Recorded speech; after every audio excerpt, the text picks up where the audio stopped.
जय हो करौली सरकार की, जय हो सच्चे दरबार की। बोलो राधा रमण हरि बोल। ओ भक्तों, इसके पहले के आपने न जाने कितने सारे ऐसे वीडियो देखे, करौली सरकार से न जाने कितनी जानकारियां आपने ऐसी हासिल की जिससे कि आपको करौली सरकार दरबार में कई तरीके की परेशानियों से बचने का समाधान मिल गया।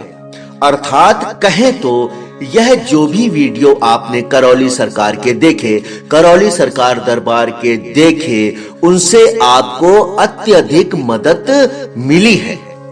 क्योंकि अक्सर ऐसा होता है कि जब हम किसी दरबार में जाते हैं, जब वहां के नियम, वहां के रीति रिवाज हमें नहीं मालूम होता है, हमें यह नहीं मालूम होता है यह दरबार शहर से कितनी दूर है, इस दरबार में रुकने की, खाने की क्या क्या व्यवस्था है, और अगर हमें यह सब जब नहीं मालूम होता है तो हमें न जाने कितनी सारी दिक्कतों का सामना करना पड़ता है।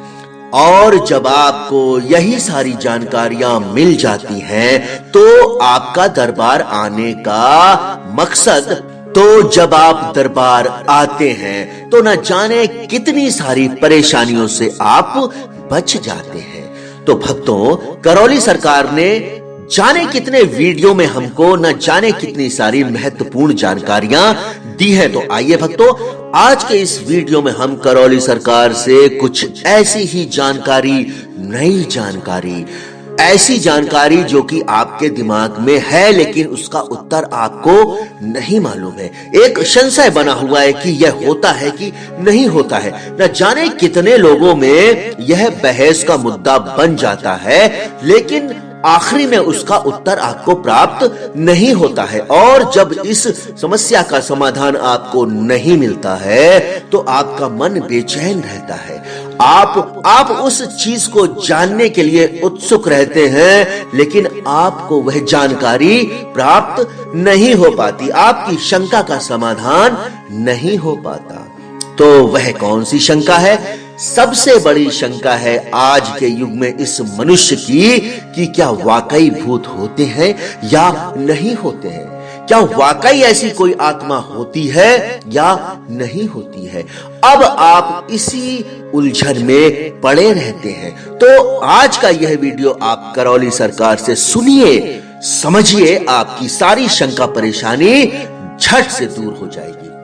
कई सारे लोगों के बीच में यह बहस का मुद्दा बन जाता है कि भूत होते हैं या नहीं होते हैं। तो करौली सरकार हमें बताते हैं 19वीं सदी के आते आते आध्यात्मवाद ने जोर पकड़ा। इसे मानने वाले यह कहते थे कि इस दुनिया से जा चुके लोग यहाँ के जिंदा लोगों से संवाद करते हैं। जो लोग इस दुनिया से जा चुके हैं वह यहाँ के जिंदा लोगों से बात करते हैं। इसके लिए मंडलियां बैठने लगी, लोगों की पंचायतें बैठने लगी, आत्माओं की तस्वीरें लेने का चलन इसी दौर में बढ़ा। जी हां भक्तों, जो कभी कभी आपने कहीं ना कहीं आत्माओं की तस्वीर देखी होगी वह इसी दौर में बढ़ा। आज भी घोस्ट हंटर्स वैज्ञानिक तरीकों से भूतों के अस्तित्व को साबित करने की कोशिश करते हैं, यह देखा गया है। भूत प्रेत और जिन्नों को लेकर लगभग सभी संप्रदायों में भी तर्क वितर्क होते रहते हैं। हिंदू धर्म में तो बाकायदा गुजरी हुई आत्माओं का आह्वान किया जाता है। जी हां भक्तों, करौली सरकार बिल्कुल सत्य बता रहे हैं। अपना जो हिंदू धर्म है उसमें बाकायदा ऐसी प्रथा होती है, बाकायदा ऐसा तंत्र मंत्र पूजा होता है जो कि गुजरी हुई आत्माओं को बुलाते हैं, गुजरी हुई आत्माओं से उनसे सवाल पूछते हैं, उनसे जवाब चाहते हैं और वह आत्माएं आह्वान पर आकर उनके सवालों का जवाब भी देती हैं। ओझा व अघोरी संप्रदाय के लोग इसके लिए सबसे ज्यादा मशहूर हैं। जो अघोरी होगा, ओझा होगा, वह यह क्रिया में अत्यधिक माहिर होगा। पितृ पक्ष में हिंदू धर्म के लोग अपने गुजर चुके पितरों को तर्पण देते हैं। माना जाता है कि आत्माएं वापस इस दुनिया में आती हैं। जी हाँ भक्तों, ऐसा माना जाता है कि वह जो आत्माएं होती हैं जो जा चुकी हैं, वह वापस इस दुनिया में आती हैं, उनका स्वागत सत्कार होता है और यह शास्त्रोक्त के रूप में होता है। भूत प्रेतों में विश्वास न रखने वाले लोग भी अपने पितरों पूर्वजों को तर्पण और श्राद्ध करते हैं। तो सबसे पहले तो यहां तक की चर्चा में करौली सरकार ने हमें बताया कि वाकई ऐसा होता है। तो सबसे पहले तो आप एक शंका मिटाइए कि ऐसा होता है कि नहीं होता है। यह शंका आपकी यहां तक आने से मिट गई कि वाकई ऐसा आत्माएं होती हैं, आत्माएं आती हैं, वाकई ऐसा होता है।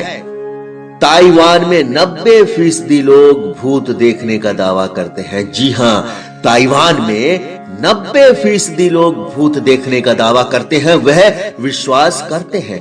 ताइवान के अलावा जापान, कोरिया, चीन व वियतनाम भूतों का महीना मनाते हैं। बाकायदा इसमें यहाँ पर भूतों का महीना मनाया जाता है।